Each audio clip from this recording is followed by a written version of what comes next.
Live from Nashville, Tennessee, this is the Campfire Cafe on the Equestrian Legacy Radio Network. Who's ready for a section of bull ride?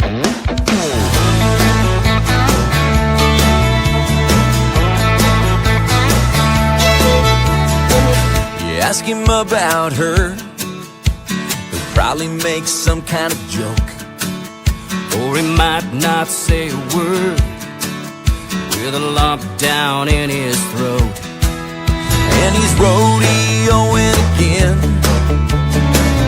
quit his full-time job. He ain't riding to win, he's riding cause it's all he's got. And there's an empty flask in his guitar case, and he's falling for a wild girlfriend. He's drinking the hard stuff again.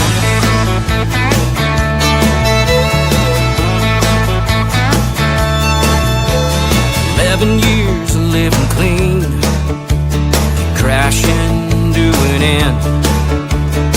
She shattered his last dream, and now he's out on a bender. And he broke his arm last night in a barroom fight, and tonight he thinks he can ride. Well, he's probably right, cause there's an empty bottle in his pickup truck that he killed with his wild girlfriend. He's drinking the hard stuff again.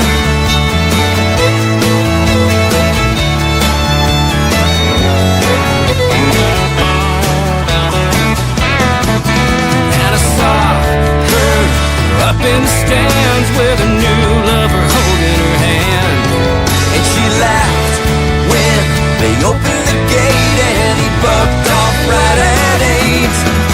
There's a stretcher covered in arena dust, and he's calling for his wild girlfriend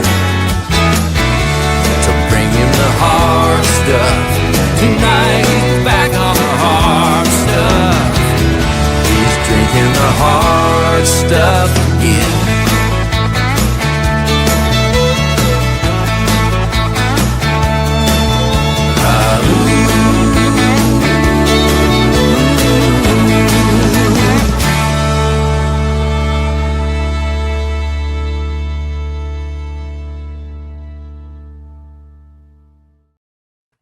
Brenn Hill, Jared Rogerson, drinking the hard stuff again. From Nashville, Tennessee, I'm your host, Gary Holt. Joining me is my beautiful co-host, my lovely wife, Kaye. Hey, darling. Hey, babe. So How good to are be you? here. I'm awesome. You just got back from Oklahoma City. Yeah. A 10-hour drive on Sunday. It was a long day of driving, but it was an incredible event. Saw a lot of friends. A lot of people missed you, asked about you, Gary Holt. Well, thank you very much. Next year. Yes. Next year. But anyway, beautiful day in Nashville, Tennessee. Temperatures in the 80s. It's perfect. Crazy. And then I think by the time that we get into Monday, temperatures, the lows going to be 43 in the morning. Tennessee weather, darling. I know it. Have you adjusted yet? I grew up in Texas and graduated from high school in Mississippi. So this is kind of a full circle climate for me. So yeah, I'm used to it. All right. Well, are you used to the guests that we have on the show today? I am such a fan of this guest and really kind of come from the same musical foundation in many ways. And part of the country. Yes, and from the region. And there are regional differences in the way that we play, the songs that we write. And so I feel like I've got a musical family on the show tonight or today. Well, we're looking forward to talking with Brenn Hill. I got to looking earlier today. Yeah. And Brenn's first appearance on this show was in 2014. 12 years ago. Wow. Time flies. Years ago. And he hasn't changed, and I've gotten old. I don't know what to do with it. Anyway, He is looking really good. he is looking really good. Well, look, we're looking forward to talking with Brenn, sharing his music. We're going to do that when we come back. You're listening to the Campfire Cafe, heard around the world on iHeartRadio, Apple Podcasts, Spotify, most streaming platforms, and now on YouTube. Just search for Equestrian Legacy Radio. Howie Mandel here. You know, folks, I'm a man of so many talents. I'm a comedian, actor, game show host, podcaster, but even I can't juggle all the amazing products from Espana Silk. This isn't just another skincare line, folks. Espana Silk has a whole universe of amazing products for humans, animals, you name it. We're talking shampoos, conditioners, detanglers, topical sprays, and even a waterless shampoo. From dogs to cats to horses to humans and more. Just pure, silky perfection. Head over to EspanaProducts.com and use the code Howie10 for 10% off.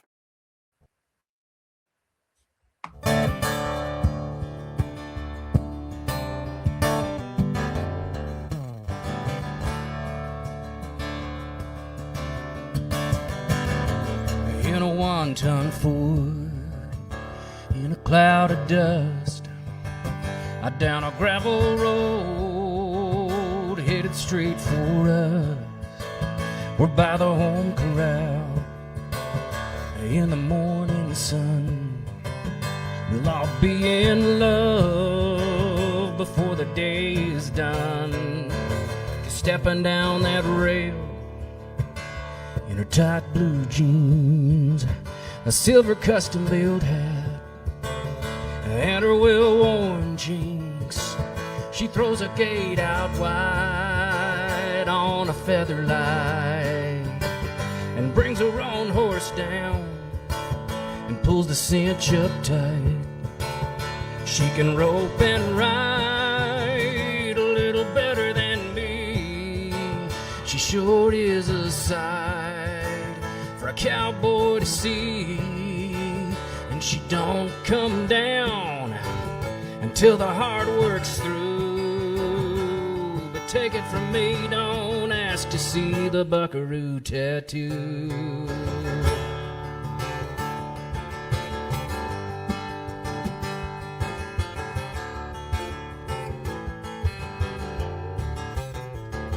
She's a daddy's girl, she really don't care.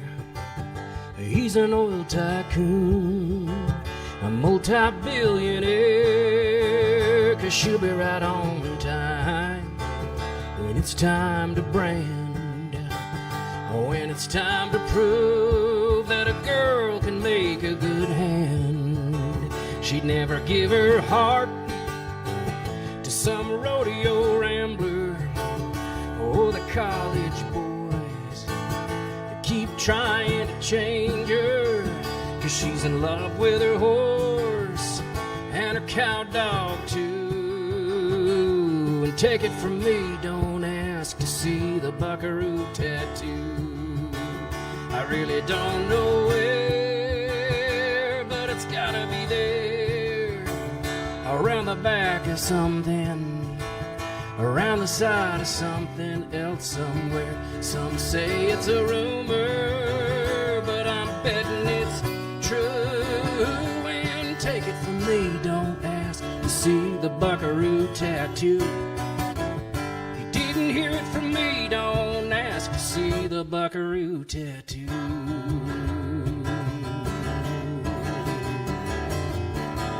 Whoa.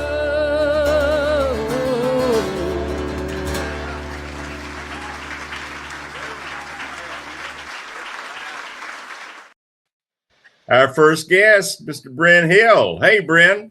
How are you guys? Good. We're Thank you for having awesome. me. Oh, you are awesome. Yes, you are. Good to have you. So that was how many years ago at Elko? 2019. Yeah. 2019. I love seeing Yvonne Hollenbeck behind you, just smiling.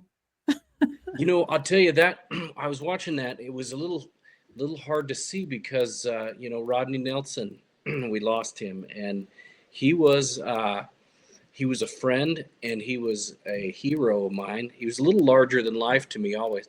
He asked me to play that song because it was one of his daughter's favorite songs. I remember he asked me not long before that session, and so I wasn't really planning on playing that song in there. But yeah, it was kind of hard to see Rodney. I really missed the guy, but Mhm. that was a good time. Yeah, yeah. You know, I was thinking yesterday, I guess, about all the folks that we've lost. Yeah. And you know, I was going back and listening to some of the shows that you'd been on previously. And man, you've been on about 9 shows, you know, Wow. over the years. And you had mentioned going to Elko, and you were encouraging people that were listening to show up to Elko Mm. because the fabulous storyteller Don Edwards was performing. Yeah. And of course, Don is gone, and he was on our show many, many times. And I think Don was a big encouragement to Mary Kaye getting into the Western music world.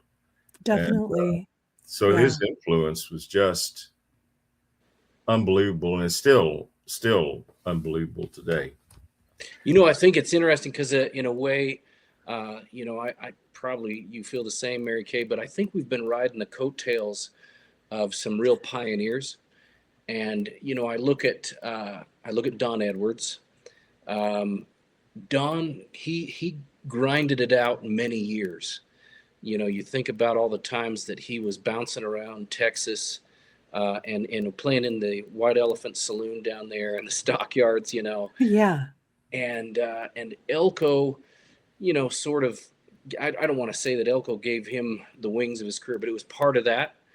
And you know, those guys, Waddy and Baxter, Mhm. Martin Murphy, they went on the Tonight Show with Johnny Carson Yeah, multiple times, Yeah. and all of a sudden we had this national exposure to cowboy poetry and cowboy music that arguably hadn't really happened before. Maybe, you know, at least Or hadn't happened. since. Yeah. Yeah, really, it hasn't happened since. So we've been kind of on those coattails, and you know, we miss those guys. We miss their influence. We miss their pioneering. The pioneers take the arrows. yeah, Mhm. yeah, yeah. Yeah, for sure. I love that you said that. You know, they were signed to a division of Warner Music, Warner Western. Yeah. Right. And so we had some great albums that came from that era. And, you know, you're still young, Brenn, and I got a late start in Western music. So are you, but Mary Kay? I do. I feel now the weight of being there for other performers.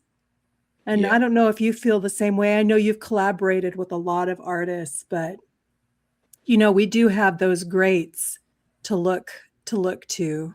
And You know, I think the most positive thing that I see is all of these young artists that are coming into this genre, and exactly. yeah, and you can really distinctively tell that they have made that conscious choice to write cowboy songs and songs about ranch life.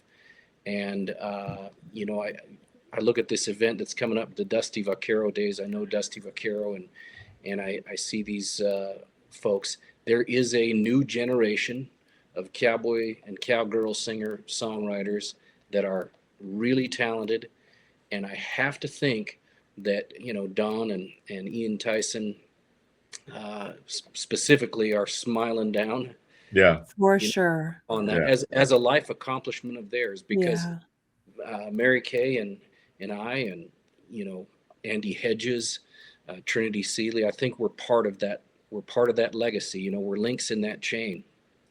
Yeah. I feel that. absolutely. And not only do we have this young generation coming up that is singing the music, but the makers are also almost exceeding some of the old masters in cinch making and bit making and silver engraving. So we're seeing all of the cowboy culture arts continuing, which is pretty exciting. And, you know, music is You all. know, it's kind of interesting because you just got back from Art of the Cowgirl out in Arizona. You know, back was it February, Yes. and that's one of the things that Art of the Cowgirl is doing. And talking about shows that you were on, Brenn, you were on a show with Tammy Pate, who was the founder and originator of Art of the Cowgirl, and of course Tammy has passed Yeah. as well. But the cool thing is that the foundation continues, and their goal is to continue establishing artists in the saddle makers and the silver makers and the painters, and continuing the traditions of the West. And I just think it's kind of cool. I think it's kind of cool. Well, I think agriculture in and of itself is a generational, it's heritage. Agriculture is part of our heritage. And, I think we can count on that. I don't necessarily buy into the idea that the cowboy and the cowgirl are as a dying breed. I just think that it's changing. It's changing, and the folks in modern agriculture and the cowboy arts are having to adapt, maybe in ways that they haven't before. And it places challenges upon us all. Mary Kaye and I, as music artists, we have to roll with the changes, roll with the punches that the changes deal in technology. Right. And part of that, the biggest part of that is the loss of a revenue stream for recorded music. Mm-hmm. We don't really sell CDs anymore, and what we do garner in streaming and mechanical royalties is just a fraction of maybe what we once could Parts count. of a penny. Yeah.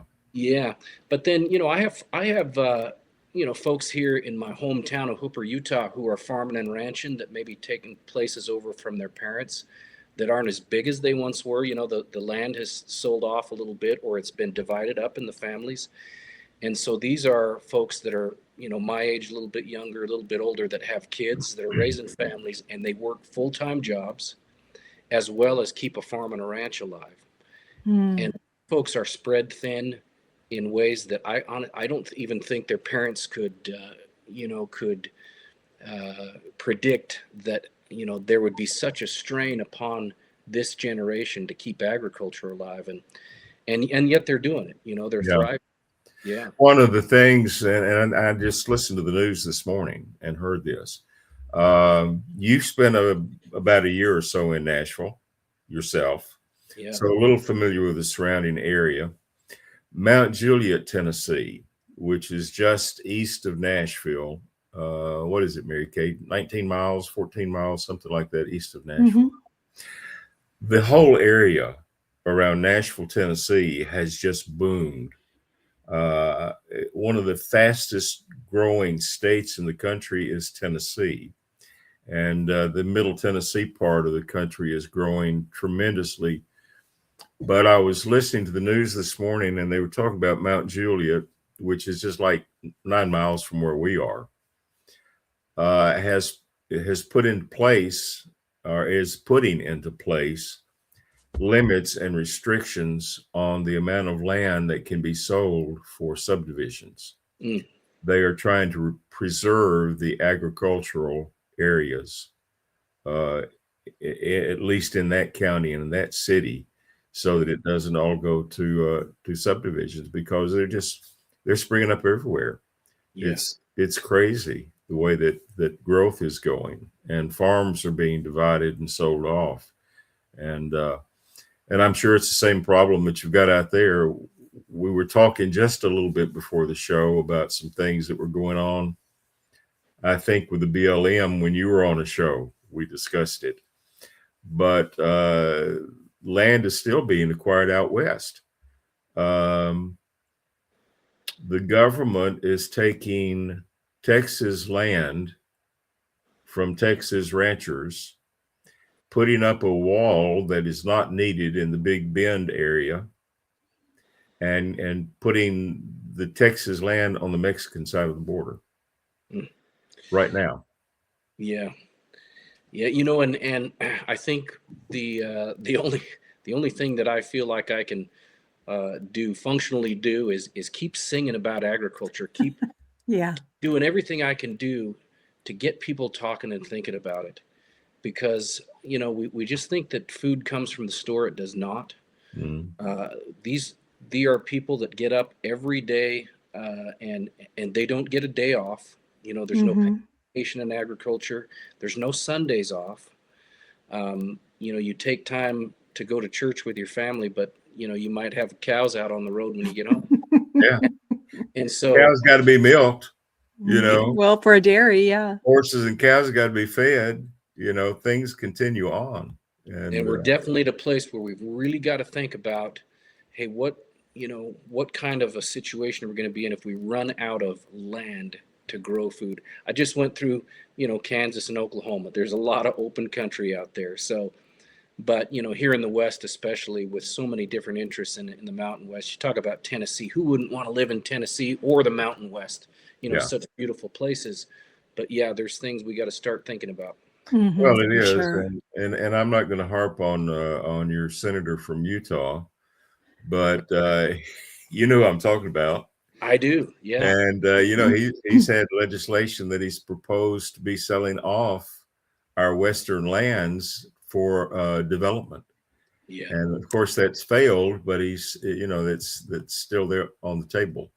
And Well, Brenn's right. All we can do is sing about what we know, and you do it so well, Brenn. I feel, especially with this album, I feel we're going to be talking and playing music from it. And this is an audience, and this is an audience, the Western audience craves and needs and demands authenticity. And of course, you always bring that to the table. Well, he does. And I said before the show started, we were going to talk about where it ended up. So that's kind of what we're doing right now. So I'm going to try to redirect us a little bit and congratulate you on your Wrangler Award that you received this past week at the National Cowboy and Western Heritage Museum in Oklahoma City. An awesome, awesome honor. Well, thank you. I appreciate that so much. It was so great to be able to hug Mary Kaye as I walked up on the stage to get it.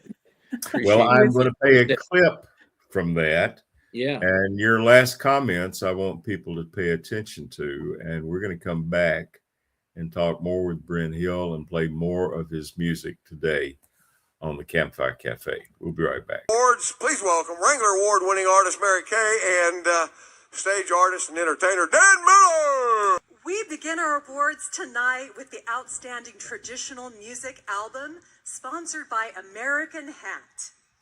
Wanting to express his enduring love for the American West and all that it embodies, this year's winning album stands as a culmination of over 3 decades of touring and performing as a working Western music artist. The album reflects the artist's role as a devoted preservationist and forward-looking torchbearer of Western music, honoring its traditions while advancing it through storytelling through song. It's an honor to present the Outstanding Traditional Western Album to the West that money couldn't buy. Accepting the award is the artist Brenn Hill.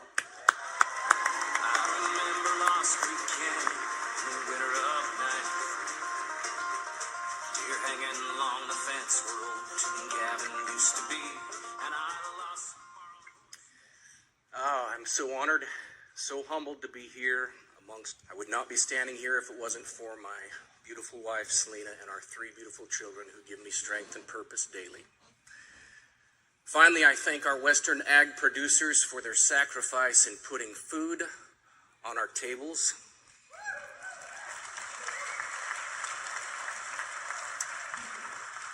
I promise to share their story till my last breath. God bless you all and thank you again. Thank you.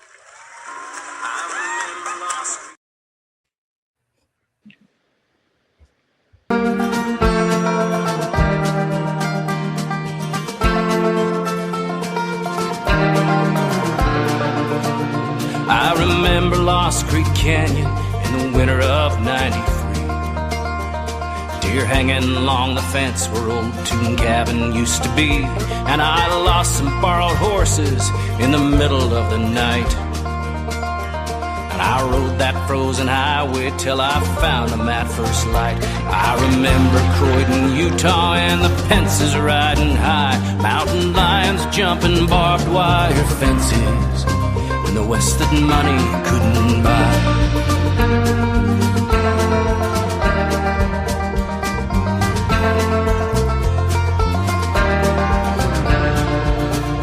I remember Hiner Canyon and the Hopkins family brand. Circle H burned in the hearts of stewards of their sacred land, and the droughts and the thistles and the disappearing grass, and the faith of ag producers that in time this too shall pass. And I remember Croydon, Utah, and the Pences riding high, mountain lions jumping barbed wire fences, and the West that money couldn't buy.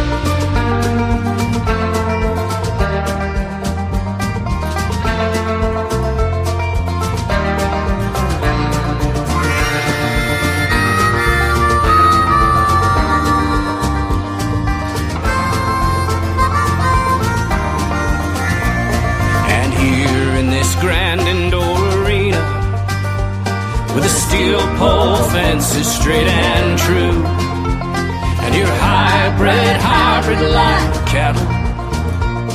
Everyone would love to live like you.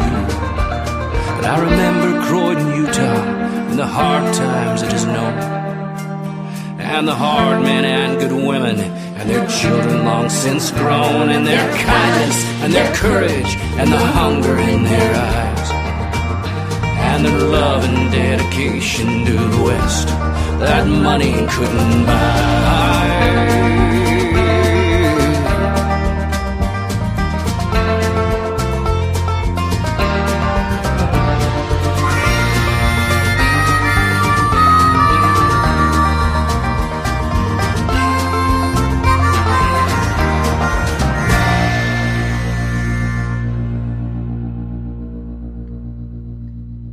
The award-winning "The West That Money Couldn't Buy."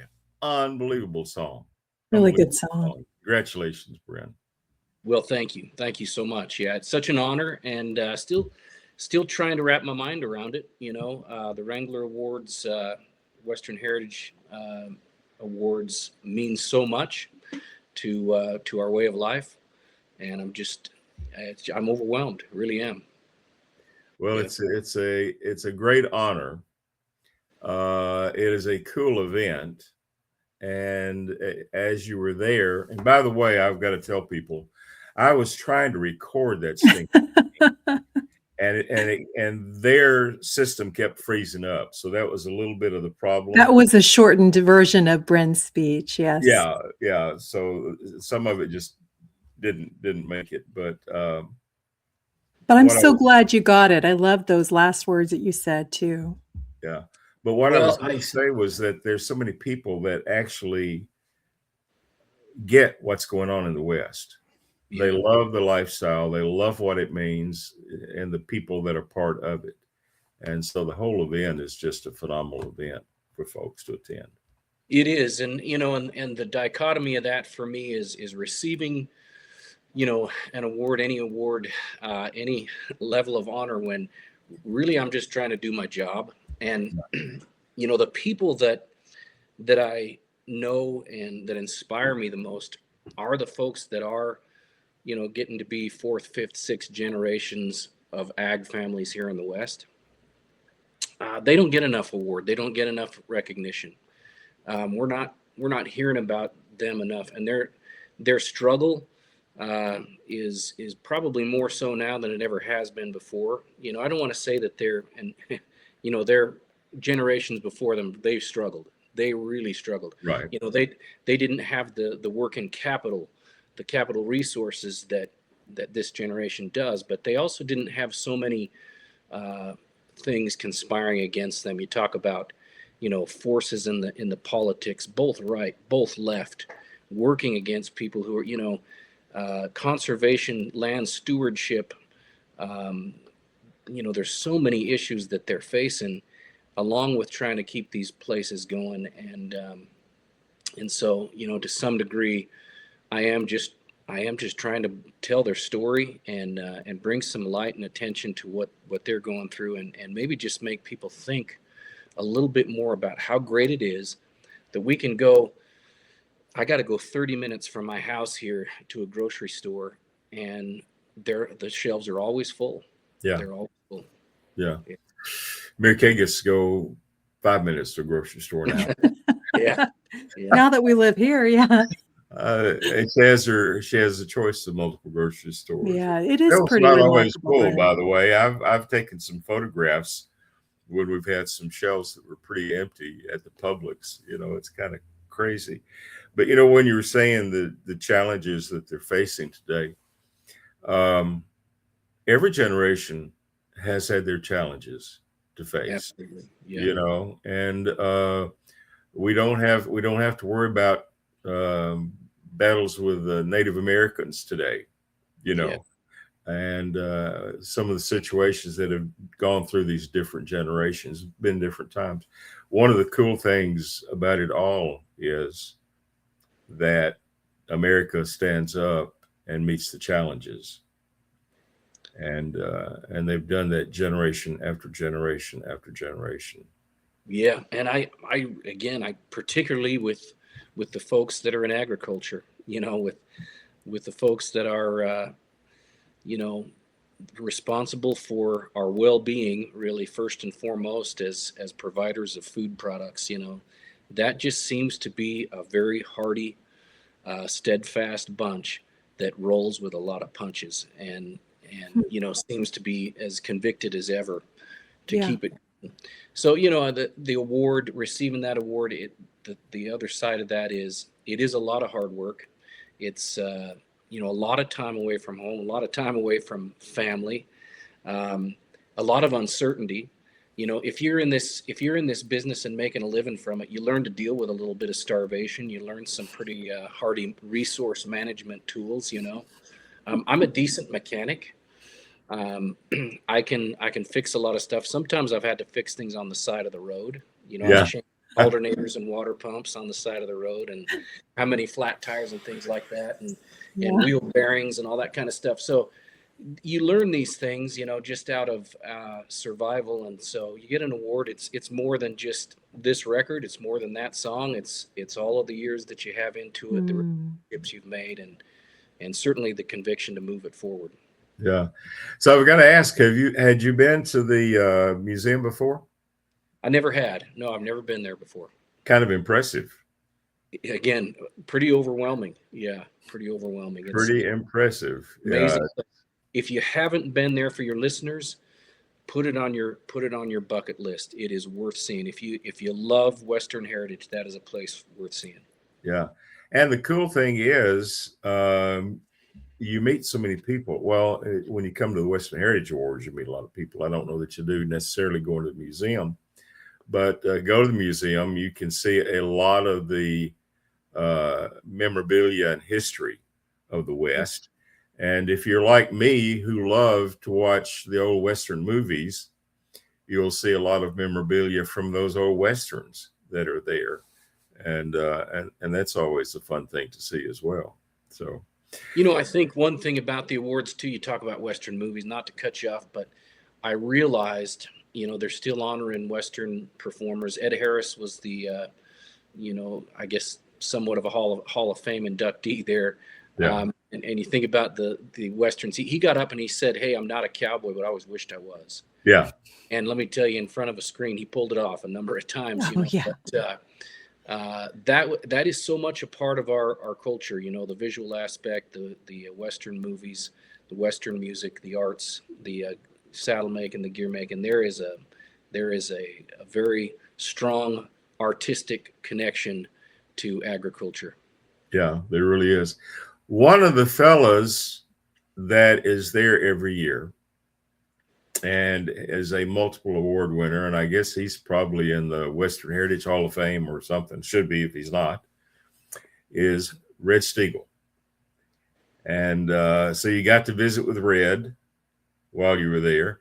How did you get Red to do a song with you on this album? You know, I just asked him, and he's such a kind, he's been a champion for me, you know, and he always played my stuff on his Sunday radio show. And he's just been a champion and a hero and a mentor of mine, really a songwriting mentor. You know, I don't know the world will ever know a better songwriter than Red Steagall. I mean, he is truly a talent. And he's written songs with his brother Danny, you know. But no, he's just been so good to me, and he was so kind to do that duet. Well, this is a great song. It's Born to be a Cowboy. We're going to take a listen to that and come back and talk more with Brenn Hill in just a moment on the Campfire Cafe. We'll be right back.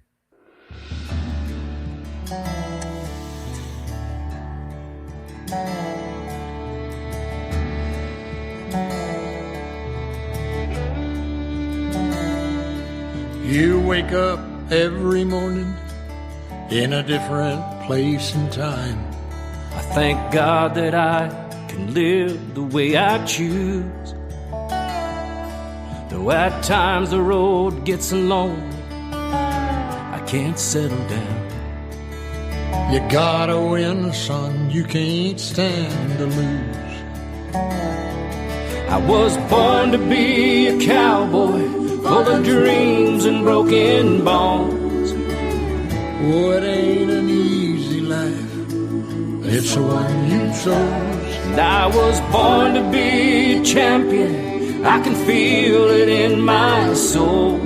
'Cause every time you win, it just keeps driving you on.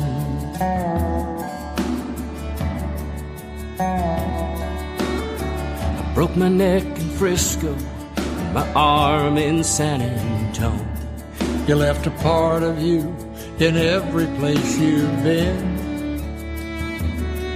Boy, you think you'd learn your lesson, give it up and go back home. I can't quit, the will to win's too strong. I was born to be a cowboy, full of dreams and broken bones. Oh, it ain't an easy life, but it's the one you chose. And I was born to be a champion, I can feel it in my soul. 'Cause every time you win, it just keeps driving you on.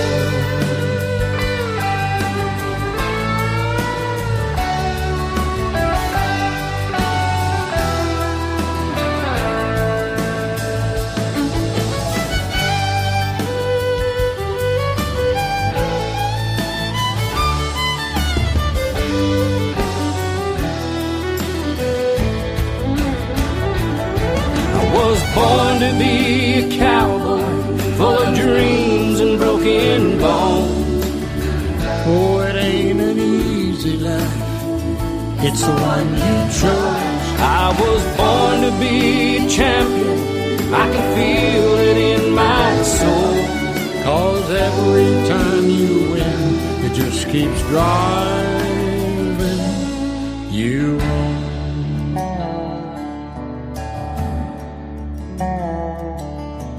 Every time you win, It just keeps driving you on.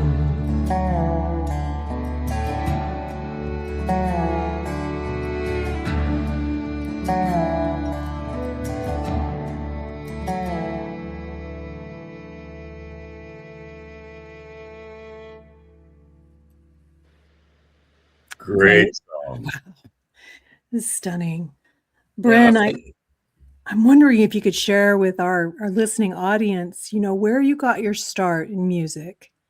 And then also, I want to know the moment, because I know there was probably a moment where you knew that this is what you were going to do for the rest of your life. So how'd you get your start, and when was that moment? Yeah. My dad and my uncle put me on a horse when I was young, and we had these great big backcountry horse adventures for family vacations, and we hauled hay in the summer and fixed fences, had some family ground up in Ogden Valley. And so that got into my blood. I started writing cowboy poems, and I didn't really know what cowboy poetry was. I started writing short stories and cowboy poems when I was 11 or 12 years old. Oh, wow. And I just sort of read them to my mom and my parents. And my mom's boss is kind of an old mule skinner. He had been to the Cowboy Poetry Gathering, I think 1988 or 89. And he and his wife went out there. I don't really know how he found out about it. His name was Reed Hancock. But he tells my mother, he's like, you really got to take Brenn out there. And just about the same time, we had gone on a spring black bear hunt up here in central Idaho on horseback, packed into the backcountry. Don't know how anybody wasn't killed. You know, we can do it, but the Hill, we're not packers. You know, the Hill family isn't packers, but we did it anyway. And like I say, fortunately, we survived. But we had this battery-powered Sony Walkman. You know, it had like a little 4-inch speaker on it, and a tape copy back in the days, you know, when you had a double-decker cassette tape, and you could, that was the first form of piracy that I was aware of. You know? And we had this blank cassette tape that just said Cowboyography on it. Huh. And my Oh. dad, my uncle's best buddy, had been out to Wendover and seen Ian Tyson and bought the tape. And my cousin who worked for him made a tape copy, and we played that the whole trip. And so we're listening to Navajo Rug and Summer Wages and the Claude Dallas song and all those great, you know, Rocky's Turn Rose, all those great songs off of Cowboyography. Didn't know the artist. Didn't know that I had heard his voice many times before on my mother's Ian and Sylvia records. My mom loved folk music. She had a bunch of, you know, all of that stuff on vinyl. And I'd heard that as a kid when I was younger. Didn't know it was the same guy. Huh. But yeah, sitting there, I just thought, man, I think I could write songs like this. You know, I think I could do this. And so land out at Elko, I'm signing up in some open mics. And, you know, somewhere like walking through the convention center, Tyson is playing in the auditorium, and I hear these songs that we've been listening to over the fire. I'm like, that guy's here. That's the guy. And made that connection, you know, and that was it. You know, that I was from that point on, you know, and I was playing guitar and piano. I sang in choirs, so I had this musical side to me coming up, and I would make, you know, original compositions, music, you know, only. But it was about that time, 13, 14 years old, I started writing lyrics and you know, putting it to songs and, you know, 3-chord, 4-chord songs. Mm-hmm. I mean, let's be honest, I'm not much past that musically. Right? I've been writing on those same 3 chords for 35 years. But yeah, that's where it began. Yeah. Do you feel like that is the point that young where you kind of decided this is what you're going to do with your life, career-wise? I did, you know, and I had no idea how to make that happen. You know, I really just knew that I had to keep going to that cowboy poetry gathering. Lady named Liz Masterson. I don't know if you remember Liz and Sean. Yes. She comes up after one of the open mics at Elko, and she says, would you come out to Arvada and do our gathering, our Colorado Cowboy Poetry Gathering? Mm. And I remember going to Colorado, you know, and then all of a sudden I was going to Arizona. Warren Miller was the folklorist that started the gathering, the Arizona Cowboy Poets Gathering. They used to have that at the Charlotte Hall Museum, and Warren would come to Elko every year. He ran one of the open mic sessions, so he invited me to go to Prescott. So I was doing these cowboy poet gatherings, you know, and people were buying, you know, I made a CD, you know, I think it was on a cassette tape first, but I made a CD, you know, of some of those early songs, and people would buy them when I got off the stage. Mm-hmm. And so, yeah, it felt like, you know, I can do this. And, you know, my dad is a tax accountant, very conservative guy, you know, of course, a lot of the work that he did, and he was the treasurer for Western Range Association. So he's had that long time connection to folks that, you know, mom and pop ranch and farmers, you know, and the Western Range Association, most of those guys were sheep herders, you know, sheep ranchers. So a lot of his clients, you know, in that world, but one of them happened to have a connection in Nashville to a music publisher. And that music publisher said, you know, this isn't really what's going on. This was the mid 90s in Nashville. You remember it, Gary. Everybody was signed to a record label. Everybody had a music publishing deal, and everybody was a songwriter. And, you know, I went out there as a writer, started writing songs, and had no idea what I was doing. I had no idea what I was getting into. And I was obviously a fish out of water, being a cowboy singer and writing songs about Idaho and Utah and Montana and things like that. And It was a school of hard knocks. I was definitely in the wrong place, kind of left out of town with my tail between my legs. We had a tragic, my uncle, that kind of helped me get arrested. He was killed, yeah, and I had to come home to that. Played at the gathering in Valentine, Nebraska, the Nebraska Cowboy Poetry Gathering. I know you've done that, and those folks are so supportive. There's more cattle in Cherry County, Nebraska, than all the state of Utah. Nebraska is a powerhouse livestock producer. Wow. And these folks, I mean, they are passionate about their life. I thought they were going to carry me out of there on their shoulders. And yeah, kind of just realized, it was very distinctive to me that there was a difference between what, who was out in front of me and what they understood and what they were facing and how they were treating me as an artist and a performer. And so I figured it out. I was like, I got to figure out how to do this, go grind it out and stay with my people. Wow. Mhm. Wow. Yeah. Wow. Well, it's interesting that you were talking about being in Nashville, because Gary McMahon and Ian Tyson both spent quite a bit of time here in Nashville, and they didn't stay; they all went back.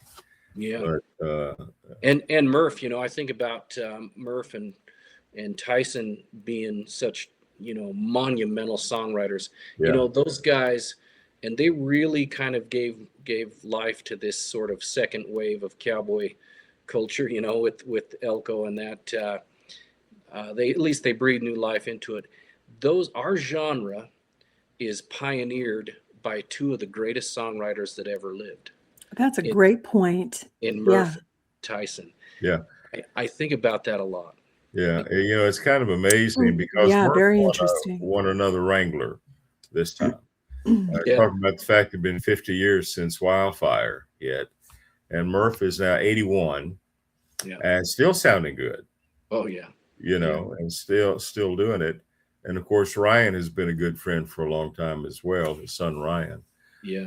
He's a teacher at Nashville School of the Arts, where Mary Kay's daughter was going. But it's just amazing to see what has been done, what has continued to be done. And I was listening to an interview that he did with Cowboys and Indians earlier today. And so he thinks that the Western music is making a comeback. I would have to agree that Western music has a new place in the country music world, with the Cody Johnsons and the Ian Munzicks and the Lainey Wilsons and the Miranda Lamberts and some of the others that are out there a little bit. So it's kind of a positive thing, I think, that's happening in the music world. Absolutely. Really absolutely. And I think always, whether they would admit it or not, through the ages, I think country music has always borrowed from our imagery and our icon and our code of the West. And, you think about the connection between country music and George Strait, George Strait, Texas Cowboy, but arguably, the new king of country music, is George Strait, and maybe the all-time king of country music is George Strait, and he's just a Texas Cowboy. So there's always been that connection. I think, the times that I was there, it was Garth Brooks was on the rise. Chris Ledoux was the second highest grossing artist at Capitol. Toby Keith was just coming on. Reba was in the height of her career. So there's still always this connection. But, in the late 90s, early 2000s, when we really saw that split and, this urbanization thing that happened in country music that I don't think, I know personally, I didn't connect with it at all. I just didn't get it at all. And when I was there, I was seeing the early forms of that, in the songwriters and the way the songwriting was going. I was in the trenches writing those songs in 1996. And I was hearing this stuff for the first time, this sort of new urbanized pop country thing. And all of the marketeers and the A&R guys are saying, hey, there's not going to be a country genre. We're going to be a genreless, the way radio is consolidating and everything, we're going to have to write music for the urban epicenters. And I just knew that wasn't going to work. I don't know how to connect. I don't get it, and so, we saw that go away. Like you say, Cody Johnson in particular, I think, and, you got Ned Ledoux, carrying the tradition.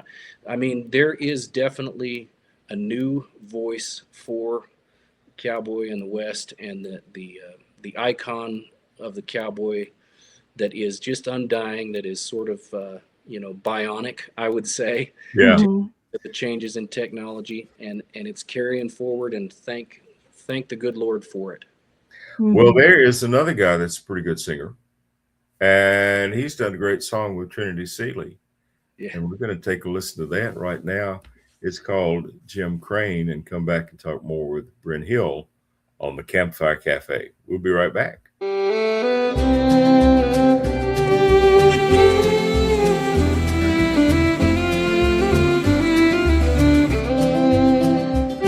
Jim Crane, how you gonna ease the pain when you leave her behind for good? I think you really should. There's an aching deep inside, that's your damned old cowboy pride. Every good thing has to end, except me calling you my friend. Miles make a good horse, hard times make good men. Women are for making love when you finally make it home again. God made you a cowboy, horseman is your name. Jim Crane, wish I was the same. So long, move it on to a place where you don't belong. Those desert hills are low, and your neighbors move too slow. Squatters line the streets where the sand and sagebrush meets. Every time you close your eyes, still see mountains cross the skies. Miles make a good horse, hard times make good men. Women are for making love when you finally make it home again.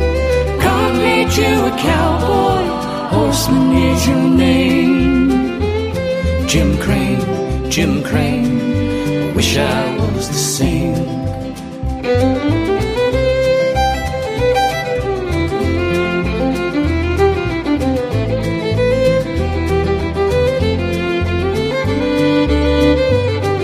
You always dreamed of dying in a bad wreck all alone. Never thought of an easy chair, turned your heart to stone. Jim Crane, master of the old two-rein. If COVID had its way, you wouldn't be with us today. There's a good horse in the pen, and it's who you've always been. I wish I was the same. Jim Crane.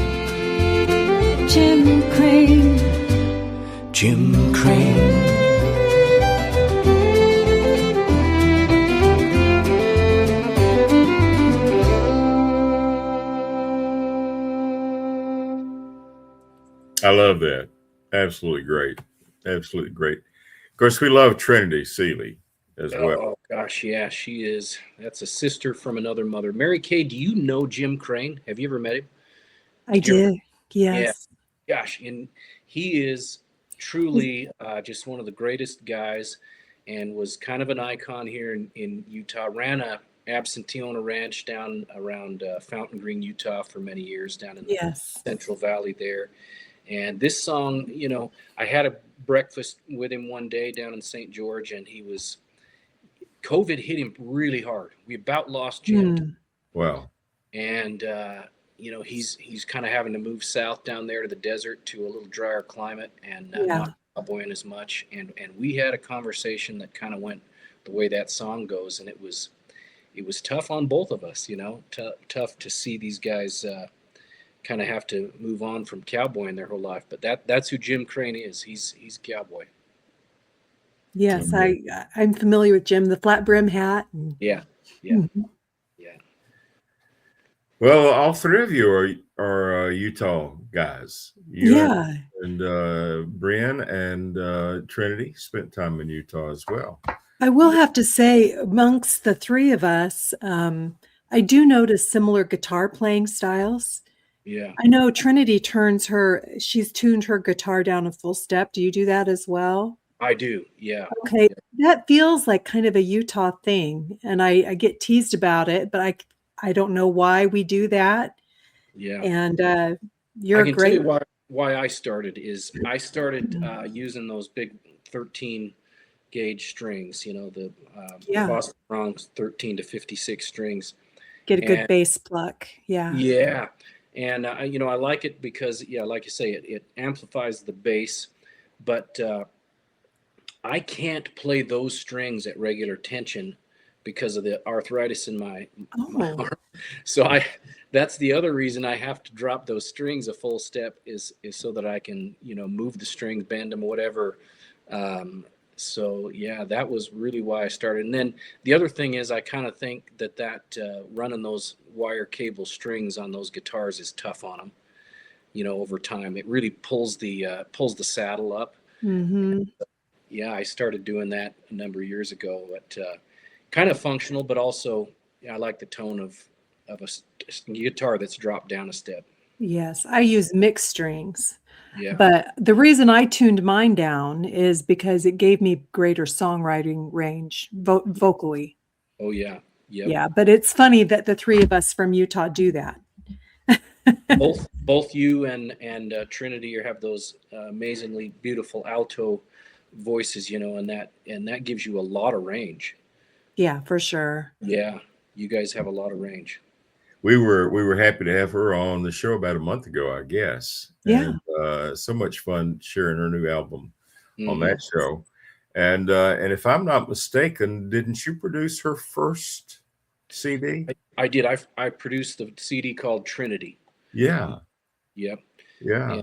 And that was a blast. That was, I met Trinity in 1995. Her sister was in the Miss Rodeo Utah competition, and they hired me to be an MC and play at their pageant, their fashion show.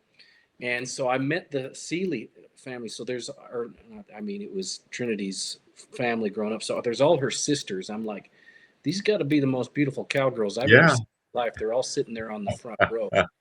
Trinity tells the story that, it was the Q&A time in the pageant, and her sister got up and said something about forgetting to shave her legs that day.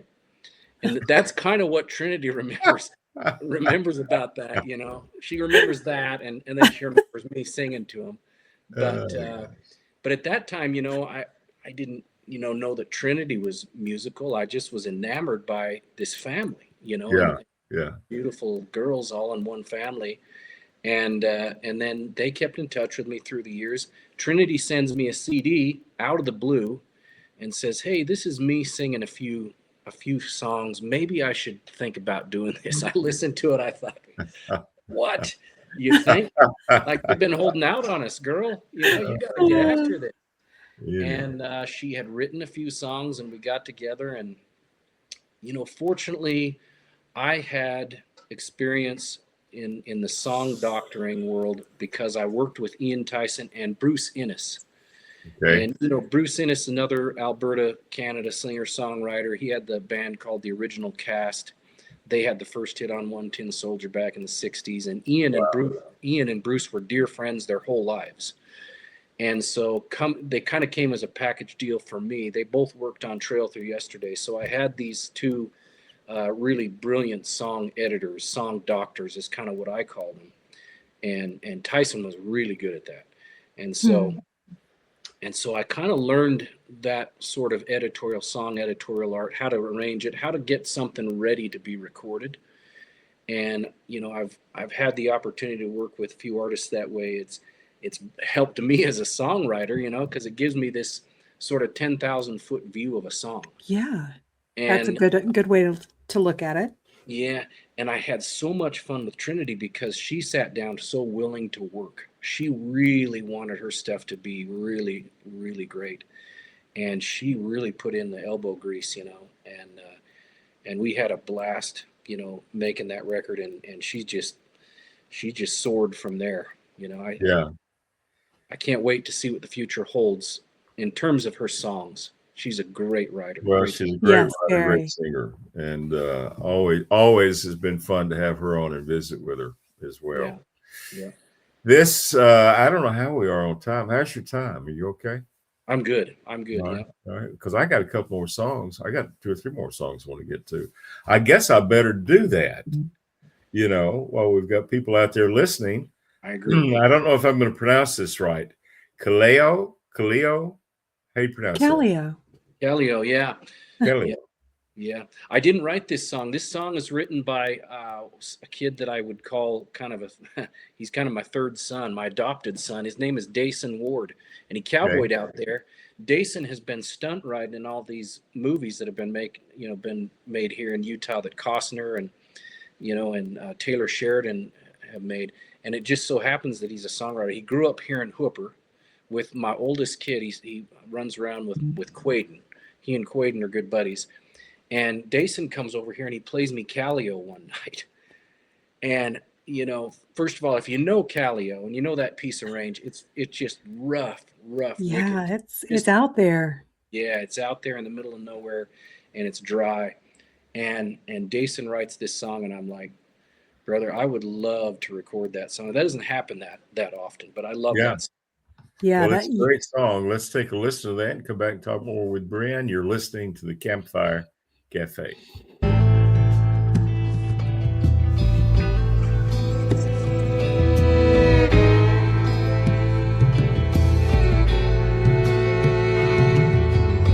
Lips cracked and dry, in this desert hell I ride. Blood upon my shirt, an indication of my work. The cow boss, he's a mystery, I just can't read his eyes. Could be the demon that he's chasing, or God's light he's denied. Why even try to sit upon your mount and ride? Calio,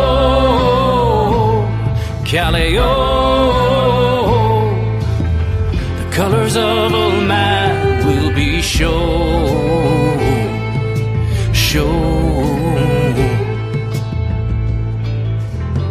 Through these barren, dusty flats and my worn-out cowboy hat, hard times tend to find me, never far behind me. Sleeping on the desert floor can be mighty cold at night. Lay your bedroll in the dark, wake up long before first light. Why even try to sit upon your mount and ride? Calio,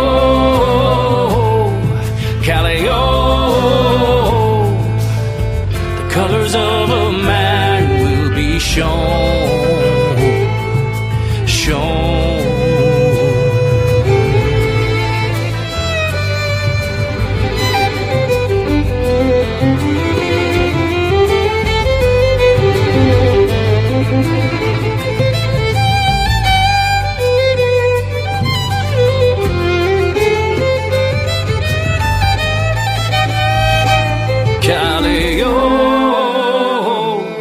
Calio, the colors of a man will be shown.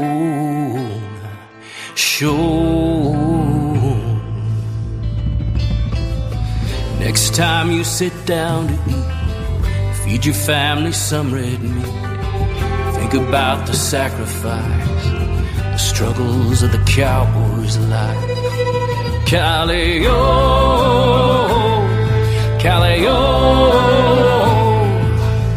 the colors of a man will be shown.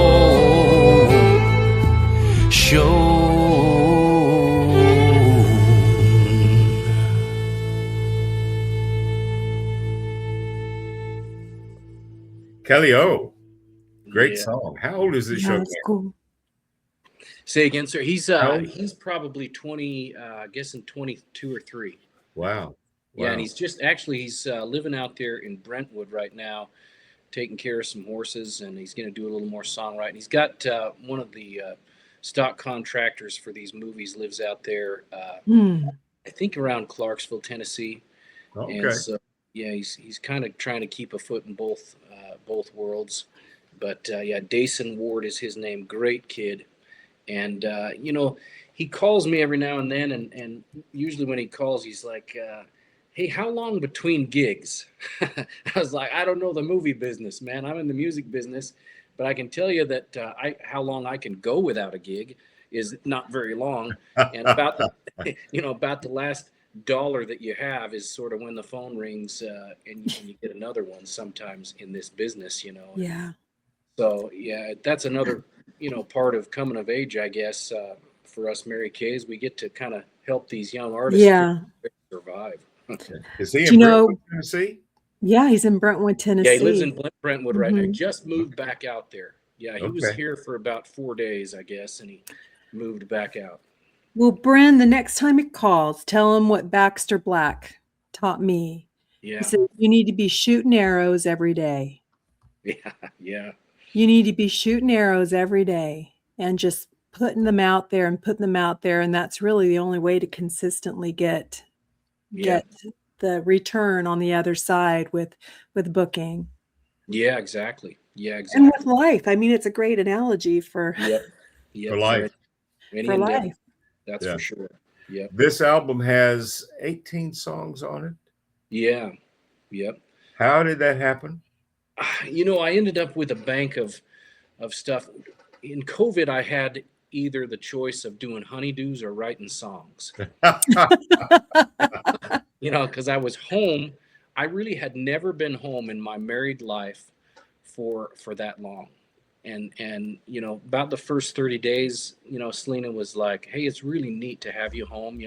After 60 days, she was kind of saying, hey, when do you think they're going to put this thing down and start having gigs again? But I was writing songs and really, enjoying it again. I was enjoying writing songs. And I had these things that I could write about and people I could write about. And so I ended up with quite a bank of unrecorded music. Picking the songs out of that sort of pile for this record, I think was a bit of an accident. I just felt like I could kind of build these things around that theme. My cousin helped me write a song called If I Was the Devil. Okay. And he lives in Ogden Valley on some of that old Hill family ground up there. He's leasing a bunch of ground. He's farming. He's actually the director of the Weber County Mosquito Abatement. He's a hunting guide, and he's a houndsman, so he chases mountain lions all winter. And we've been very close, kind of like a brother to me.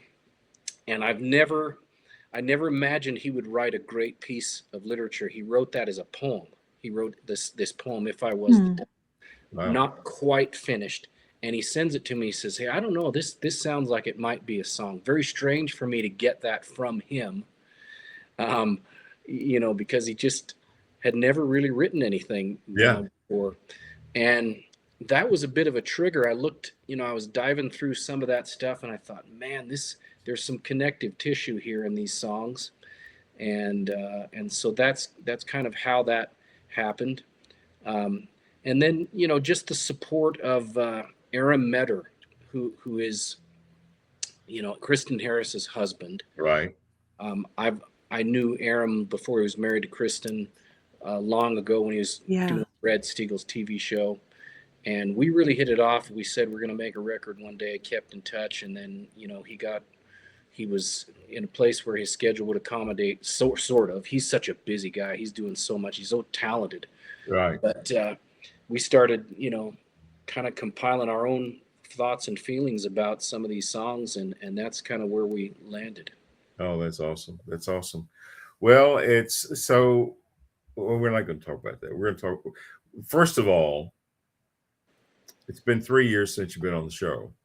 Yeah, wow. And we've only gotten 5 songs. We're going to get 5 songs in off the album. Okay. So we've got 13 more that we can have you back and do some.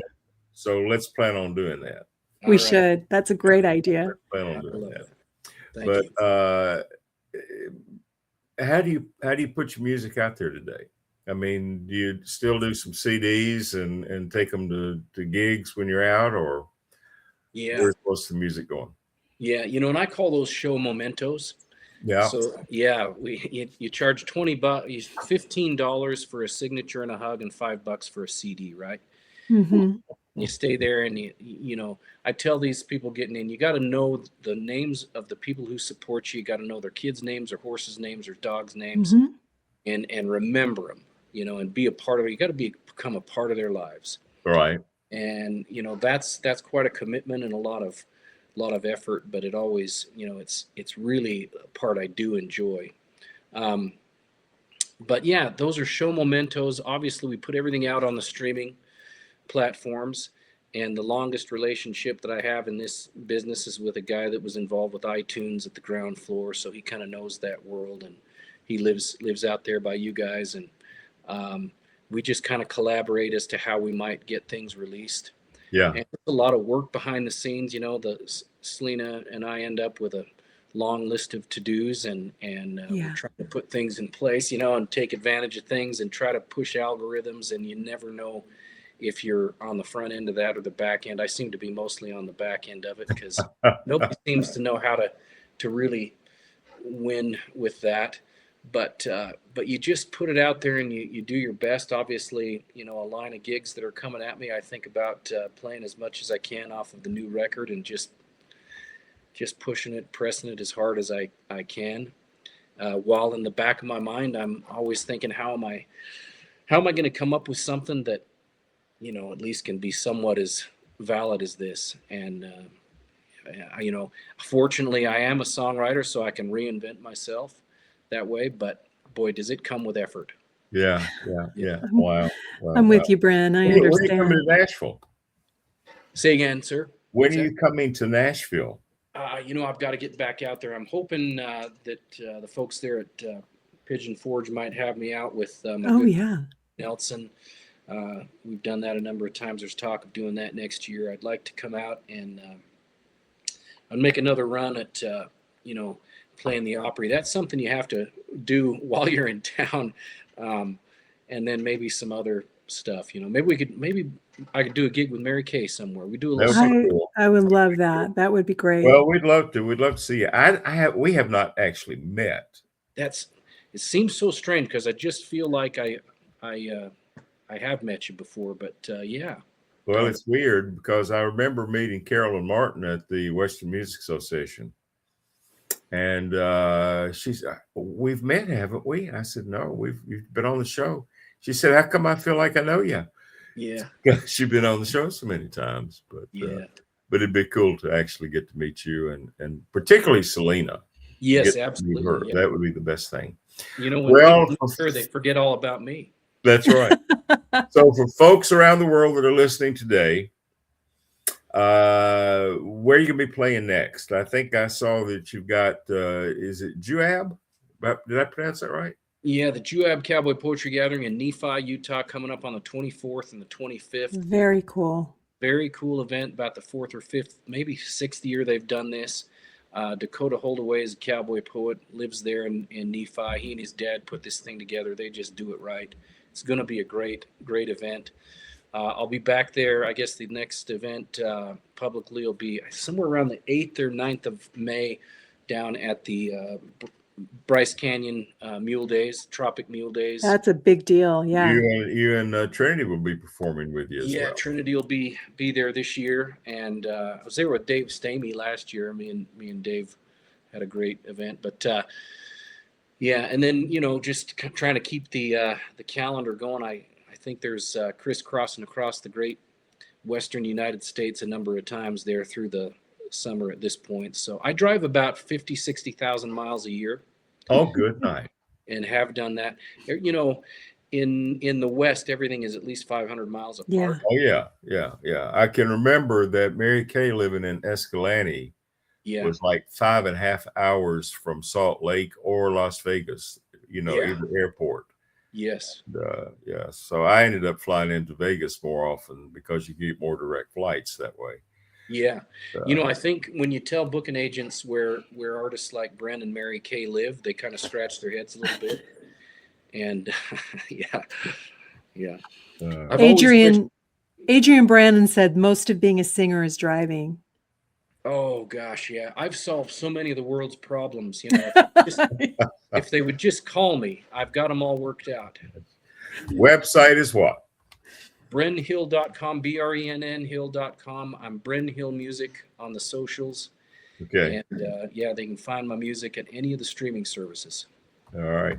Well, it is so good to have you back with us. Definitely. And I'm serious. We're going to have you back sooner and get some more of this music in. We look forward to doing agree. I love you guys. It's an honor to be on this show, and the fact that you've kept it going for so long, built such a great audience. I hear from your audience after we do these and good. Between and I listen to these shows, some of them that I'm not on, and I just appreciate and honored to be on it. Thank you for all you guys do.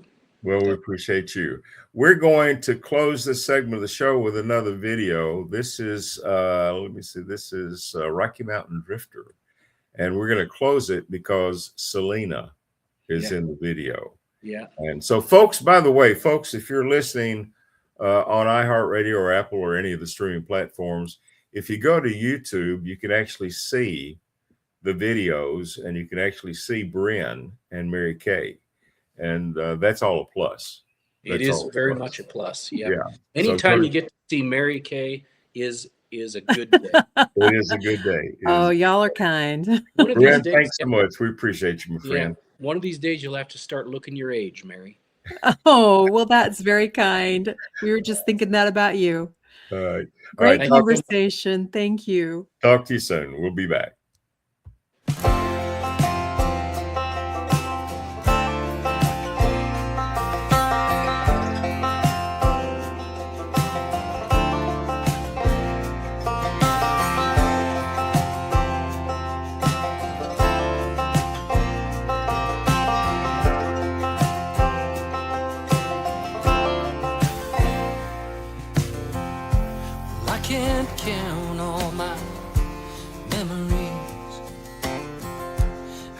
Explain all the things I've seen. Years and miles that run right through me. I can't remember where all I've been.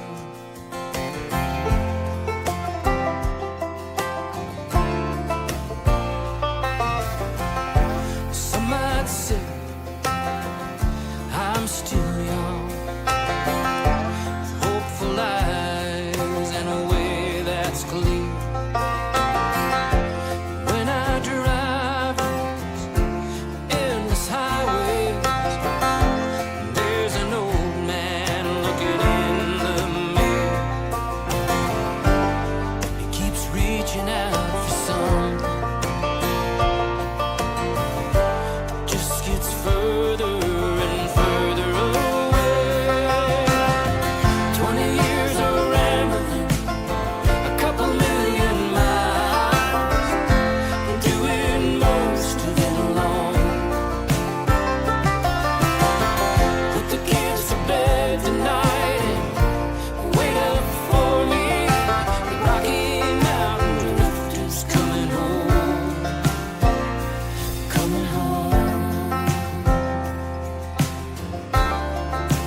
by your side.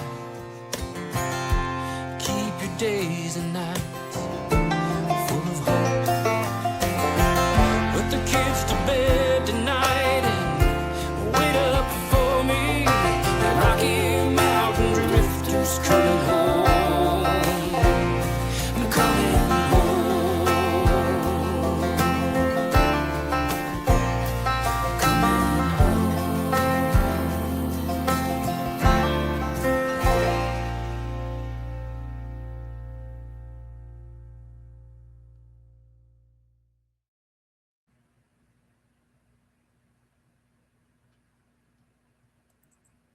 Mary Kaye, Gary Holt. Brenn was so much fun. Yeah. Wow. So much Great fun. conversation. Have him. Yes, Mhm. have him on the show. And look forward to having him back. We'll have to do that. I mean, there was so much music that we could get to. Yeah. And, our listening audience needs to know all the hours that you put into picking these songs and the lineup. And yeah, there was a whole bunch of songs I know that the audience would love to hear. We can design a whole other show. We will do that. We will do that. But anyway, it was a lot of fun. And you guys have so much in common and so much, both of you are, Yeah. You're almost a Utah native. Yes. Almost.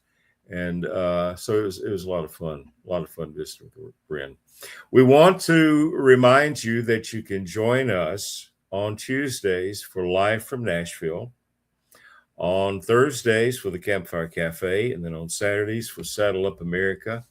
And for the last couple of weeks, I've gone back and we've been rebroadcasting shows from the living room sessions. Those were shows that were done during the pandemic. And we had our artists that were on. It was just like having a concert in your own living room. Mm-hmm. I'd introduce them and then I just turn it over to them and then say goodbye at the end of the show. And such fun shows. I mean, it's like, maybe I need to do that again.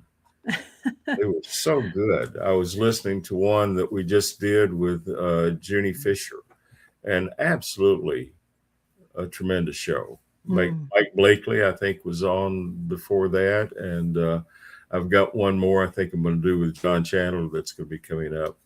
But be sure and join us for all of our shows. We try to post those on social media. You can always go to our website at equestrianlegacy.net. And by the way, visit our sponsors. You can find our sponsors on our website at equestrianlegacy.net. Those are the sponsors you'll find in the general store, our Legacy Select Horse Campgrounds and Guest Ranches east of Santa Fe. And you can find all of those on our website at equestrianlegacy.net. Well, darling, it's time to go. We've run over today. This was such a fun show with Brenn.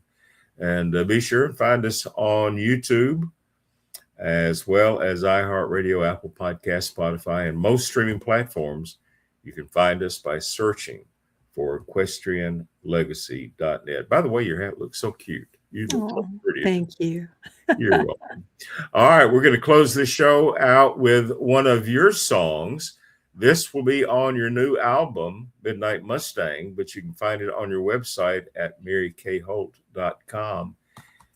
A song that is needed today with situations that we have in this country. It's one called God Bless America. Thanks for joining us. We'll see you next time on the Campfire Cafe.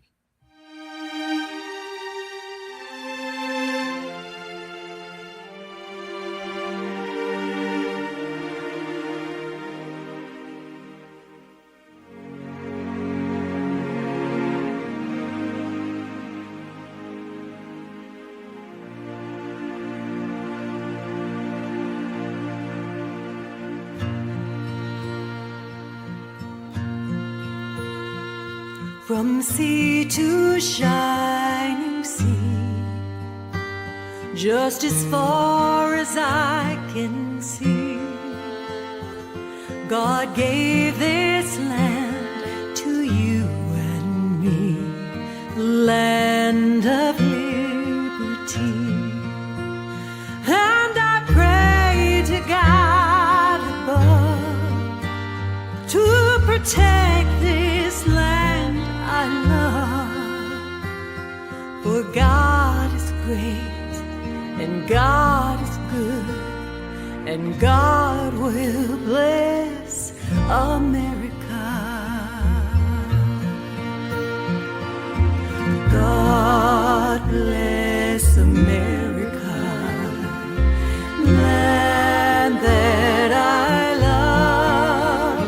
Stand beside her and guide her through the night with a light from above. From the mountains to the prairies to the oceans white with foam. God bless America, my home, sweet home. From the mountains to the prairies to the oceans white with foam. God bless America. God bless America. God bless America, my home, sweet home. For God is great, and God is good, and God will bless America.